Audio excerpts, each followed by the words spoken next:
ಶೀತ ಮತ್ತು ಕೆಮ್ಮು ಇವು ವಾಯುವಿಂದ ಹರಡುವಂತಹ ಒಂದು ಸಾಂಕ್ರಾಮಿಕ ರೋಗ. ಇನ್ನು ಕೆಮ್ಮು ಸಾಮಾನ್ಯ ಸಮಸ್ಯೆಯೇ, ಆದ್ರೆ ಅದನ್ನ ನಿರ್ಲಕ್ಷಿಸೋದು ಮಾತ್ರ ಒಳ್ಳೇದಲ್ಲ. ಅದರಲ್ಲೂ ಒಣ ಕೆಮ್ಮು ಕಾಣಿಸ್ಕೊಂಡ್ರಂತೂ ಕೆಮ್ಮಿ ಸಾಕಾಗಿ ಹೊಟ್ಟೆ ನೋವು ಬರುತ್ತೆ. ಒಣ ಕೆಮ್ಮಿನಲ್ಲಿ ಕಫದ ಲೋಳೆ ಕಂಡು ಬರೋದಿಲ್ಲ. ಹೀಗಾಗಿ ರಾತ್ರಿ ವೇಳೆಯಲ್ಲಿ ಹೆಚ್ಚಾಗಿ ಒಣ ಕೆಮ್ಮಿನ ಸಮಸ್ಯೆಗೆ ಗುರಿಯಾಗ್ತೀವಿ. ಗಂಟಲು ಒಣಗಿದಷ್ಟು ಕೆಮ್ಮಿನ ಸಮಸ್ಯೆ ಕೂಡ ಮುಂದುವರಿಯುತ್ತಾ ಹೋಗುತ್ತೆ. ಸಿಂಪಲ್ ಮನೆಮದ್ದು ಬಳಸಿ ಒಣ ಕೆಮ್ಮನ್ನ ನಿವಾರಿಸಿಕೊಳ್ಳಬಹುದು. ಹಾಗಾದ್ರೆ ಯಾವ್ದು ಆ ಸಿಂಪಲ್ ಮನೆಮದ್ದು ಅಂತೀರಾ? ಆ ಸಿಂಪಲ್ ಮನೆಮದ್ದು ಇಲ್ಲಿದೆ, ಟ್ರೈ ಮಾಡಿ ನೋಡಿ.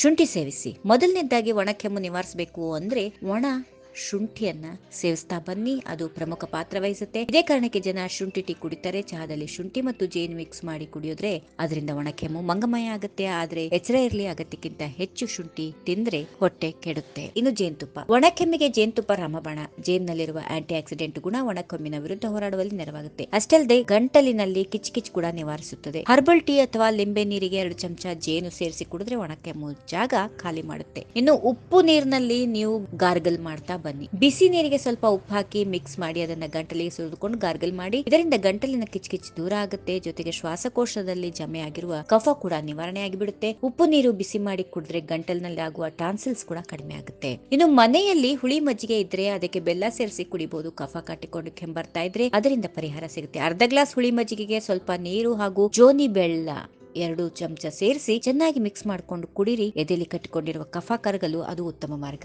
ಕಫದ ಸಮಸ್ಯೆ ಇದ್ರೆ, ಅದು ಕೂಡ ಹೆಚ್ಚಾಗಿ ಕೆಂಬರ್ತಾ ಇದ್ರೆ ವೈದ್ಯರನ್ನ ಕಾಣಲು ಮಾತ್ರ ಮರೆಯಬೇಡಿ. ಈ ವಿಡಿಯೋ ನಿಮಗೆ ಇಷ್ಟವಾದಲ್ಲಿ ಲೈಕ್ ಮಾಡಿ, ಶೇರ್ ಮಾಡಿ, ಸಬ್ಸ್ಕ್ರೈಬ್ ಮಾಡಿ.